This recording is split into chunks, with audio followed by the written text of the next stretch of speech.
Good afternoon, you guys. It's your boy Bill Mahari here, representing Mahari Nation Sports Podcast. Much love to the entire LDBC and the entire basketball community. If you want more basketball content, tune into Basketball Conversations every Friday night, 9 p.m. Central Time. This is where we discuss basketball-related topics, news, debates, and everything else in the world of basketball. If you're new to the channel, make sure to hit the subscribe button, hit the bell icon to get all the latest notifications when I start dropping videos and live streams. So, um, this basically took place, during the weekend. So a big blow to the Philadelphia 76ers, as you see on the logo on the right hand corner of your screen there.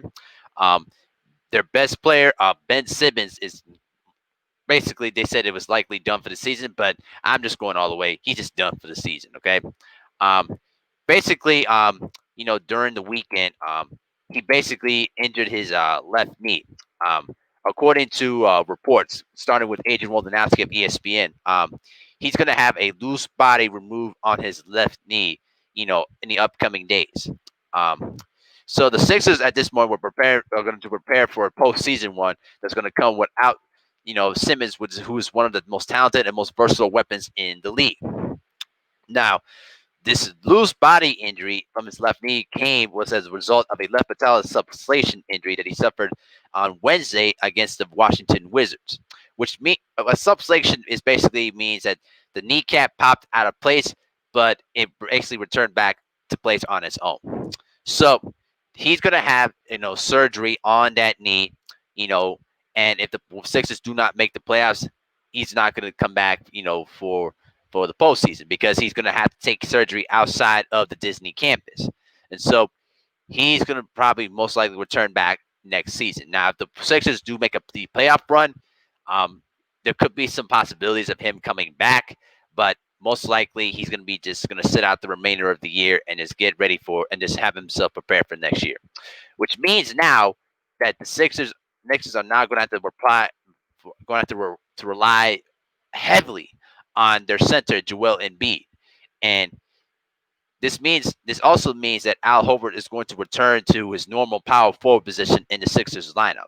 And this is really going to make things very, very interesting for the Philadelphia 76ers. Because for years, we've been waiting to see how Joel Embiid and Ben Simmons were going to pair up together and how both of their talents are going to mesh well during the postseason. Unfortunately, the last couple of years, they've really disappointed and not succeeded to the expectations that they had set forth. But now, with Ben Simmons out basically for the remainder of the season, this is really going to shift a lot of the offensive attention on Joel Embiid. Now we know that Joel Embiid can score. He can shoot. He can post. He can basically finish at the rim.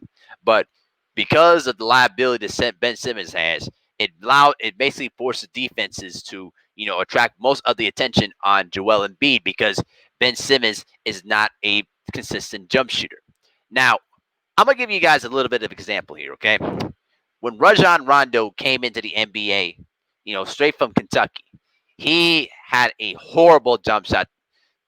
Basically, you basically dared him to shoot, and he was never going to make a consistent jump shot to save his life. Now he's kind of improved it to a certain degree, but he's not a guy that you could say that you can depend on for him to make consistent jump shots. Now Russell Westbrook, when he came into the NBA, he was not a dead-on shooter. He was mostly a two guard converted into a point guard that relied mostly on athleticism. Now, when at this point, Westbrook, he's not a great shooter, but at least he's aggressive enough to take the jump shots from mid range and somewhat to the 3-point line to keep defenses honest. That way, he could be able to blow by his defenders and get to the cup or dish off to a teammate. All right. For Ben Simmons, on the other hand, he's very versatile at both positions. The problem is he has not improved his jump shot since he came into the league, and that's a problem, specifically during playoff time because teams are going to construct defenses to take away what you're good at. And what Ben Simmons likes to do is penetrate and create a shot for himself or create a shot for Embiid or for any of the shooters on the floor. And the problem is defenders keep backing off of him. Make him take jump shots. Don't close out too hard on him.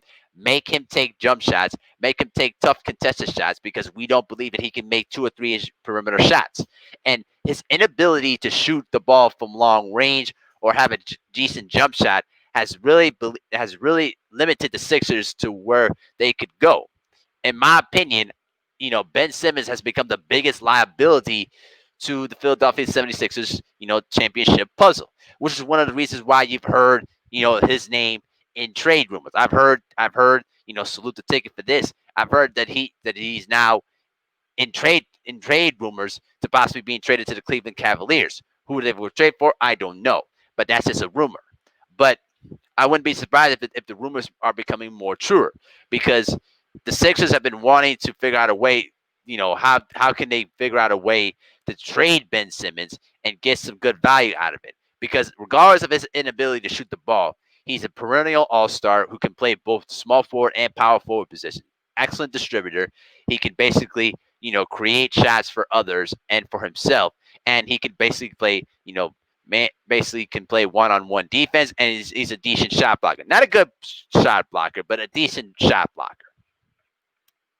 But now it's really going to make things interesting for the Sixers because now you're going to have to shift your entire offensive attack to Joel Embiid's hands. Now, Embiid is very capable of scoring 30 and 40 points a night. The question for Embiid is, can his conditioning and his endurance be able to sustain for an entire game, but for longevity for an entire season? The good news is he's only 26, so he's still entering. He's still is in his prime years. The question is going to be, can he sustain it long term? Because that Embiid is going to get hurt sometime during the season. Okay, and he's been pretty much been limited, basically been on restrictions since he came into the NBA, and so he's been able to show what he's capable of in basically in the 63 to 64 games in his previous 2 years in the NBA. All right, so you're going to have to ask Embiid to play more than 64 to 65 games to really more to utilize him entirely. You can't just put this guy on restrictions for too long. But the other argument is going to be if you basically you know let the reins loose on Joel Embiid, are you going to trust him to play long-term minutes to keep himself in shape, and will he not get hurt somewhere down the line? Those are the kind of questions that the Sixers are going to have to figure it out as the postseason commences itself in the next couple of days. So it's unfortunate that they lost Ben Simmons because he's really their best best playmaker on the team. But it's going to really focus on going to allow the other guys on the team to step into those roles, and can they perform in those suspected roles that they need to fill in, or is it going to be another situation where it's going to be another burnout scenario for the 76ers in the postseason? You know, that's just how I kind of personally see it. But tell me what you guys think in the comment section. Do you think that the Ben Simmons injury is going to be a blessing in disguise for the Sixers, or do you think this is going to be the one thing that's going to hold them back once again?